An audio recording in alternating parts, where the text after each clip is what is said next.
Hey there, it's Pete with GCI Turf. Hope you're having a great day today.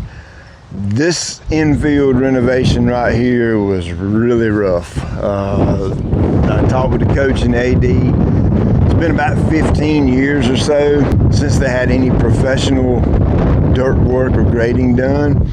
So the symmetry of where the turf meets the infield was like really off. The pitcher's mound was probably one of the worst pitcher's mounds that I've seen. So I've rebuilt the pitcher's mound fully. We brought in right about 75 tons of material for this job. And this thing is absolutely on point now. It's looking really good, but it's lacking one thing. It's lacking water. It's really dry. This material that was brought in was on the dry side. Tomorrow's their last home game against their big conference rival. So I want this thing in pristine, tip-top shape. I won't tolerate anything less. I take a lot of pride in what I do, and I want it to be perfect. Again, I'm not perfect. I can't do perfect things. Only Jesus is perfect. But I can get it as close to perfect as I can possibly get it. That way the kids have a great place to play, safe place to play, and it's just gonna look good for the fans watching. This material's on the powdery side right now because it's a little bit dry, so you're not gonna get that cleat in, cleat out effect with this right now. You're gonna get more of a step on it and a little bit of a dust cloud. So we need to add some moisture, some water. I don't have access to water around here, so I brought my ABI water trailer. Let's go look at it. So this right here is a 340 gallon capacity. This is not DOT legal. You have to actually haul it on a trailer to the job site.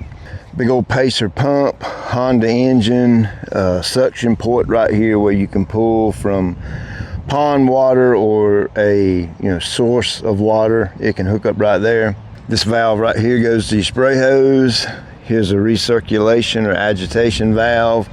And then this one that's hooked to the rope right here is a momentary valve or clicker valve, whatever you want to call it. You pull it one time, it opens the valve, and that activates this broadcast nozzle right here, which will spread water a very, very wide distance. So it's pretty cool. And then you just pull this rope again and it closes it off. Now you can see I've added a hose reel to mine. I have my welder Matco make me a stand right here, and it's actually on a pivot. I got to pull this pin out and it can spin around.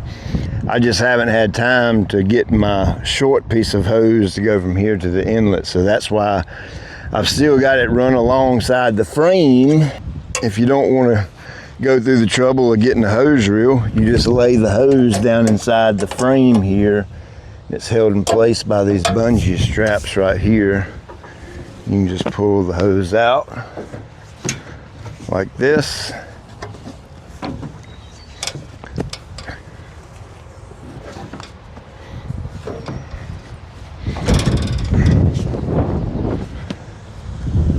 This is a 1-inch hose, by the way, to kind of maximize my volume, my flow.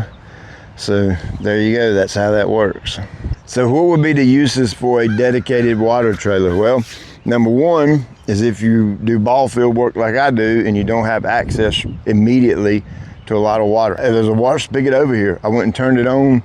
The water's not coming out. So I assume the ball field irrigation has not been unwinterized yet, therefore there's no water there. Let's see, it's 315 to the line. That's about another 60 feet or so. So around 375 feet is the next closest water spigot.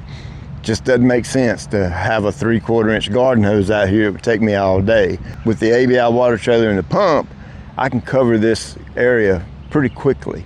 So what that water is going to do, one, it's going to knock down the dust, and two, it's going to help to compact this material. So as you put the water on top and the water penetrates the ground, it's almost as if it's grabbing those clay particles and pulling it down in a way. And that's what kind of helps it compact. Now, I don't know if that's the scientific explanation for it or not. Don't know, don't care. That's just my analogy that I'm visualizing in my mind, that when the water, as it's soaking, it's kind of grabbing that clay, the clay soaking up, making the clay heavier Therefore, it's settling in, and the water itself, gravity just kind of helps to pack it down. So I don't know if that's the right way to explain it or not, but it's my way of explaining it. I still got to do a top dressing on this mound right here, so I'm gonna go ahead and wet this down nice and easily. Now, here's the trick with watering stuff like this. I don't want to say less is more, but a lot at one time is not good, because I don't want to make this a mud hole. I just want to dampen it, let it soak, dampen it, let it soak, dampen it, let it soak. What happens to clay when it gets wet? It becomes sticky, right? And I've got to take my spreader and put the turfus on top of this to make it nice and pretty, and I don't want to be pulling up the clay on my tires, on my spreader, or on the bottom of my boots. So we're going to take this nice and slow, then jump over here and start wetting the infield down, wetting the baselines down. While this is drying out a little bit so I can get the turfus put on it, we'll be doing that.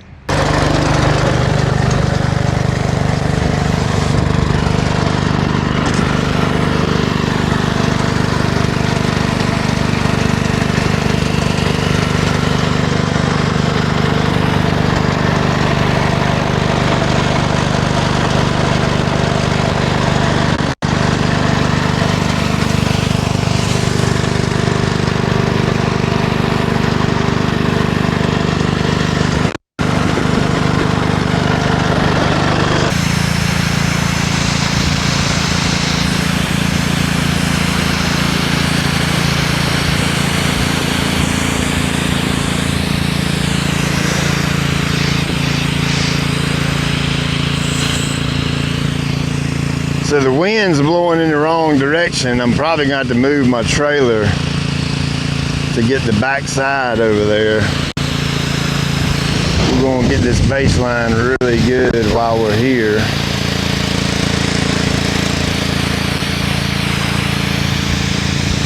These baselines were very, very low. The grass edge was super high compared to the material.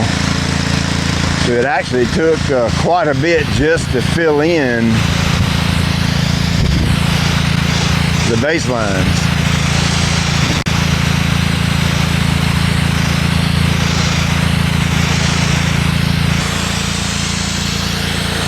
Somewhere else you could use this right here is obviously in landscaping. If you do plants and stuff like that and you don't have a water source available, somewhere else you could possibly use it is in construction. You know, construction typically uses water for various reasons. You could have this thing on your job site, and that way you've got access to water right away whenever you need it.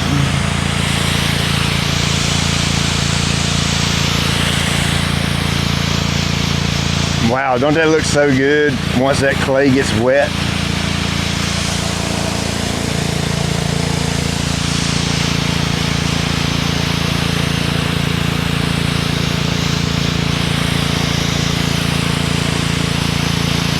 And to be honest with you right here, I'm kind of going above and beyond.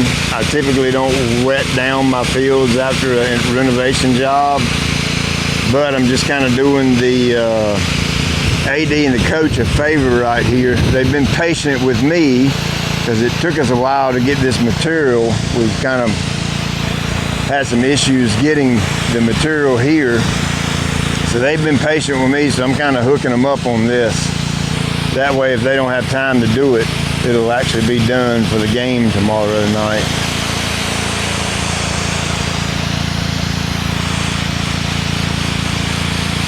All right, so that looks pretty good. Let's do the infield skin now, and that's gonna be fun.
check it and make sure.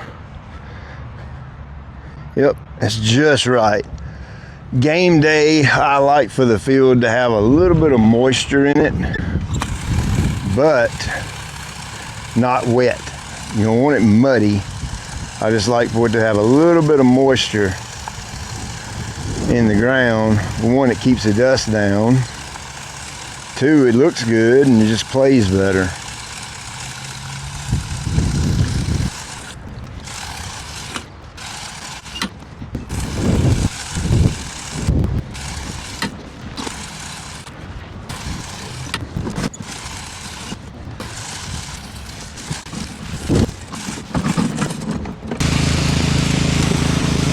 This last time I water it down, I hammer it. I go in and put the smack down on it. It's 10:30 in the morning right now, so they won't play until like 5 o'clock tomorrow afternoon. And this won't be covered. So I like to go in and really water this down heavy. Well, until I run out of water. So that's the downfall of a water trailer, is you're gonna run out of water sooner or later. I think I got this one good enough. So that's a wrap on this job. Turned out super nice. This looks so good. My instructions to the coach will be to water down the infield.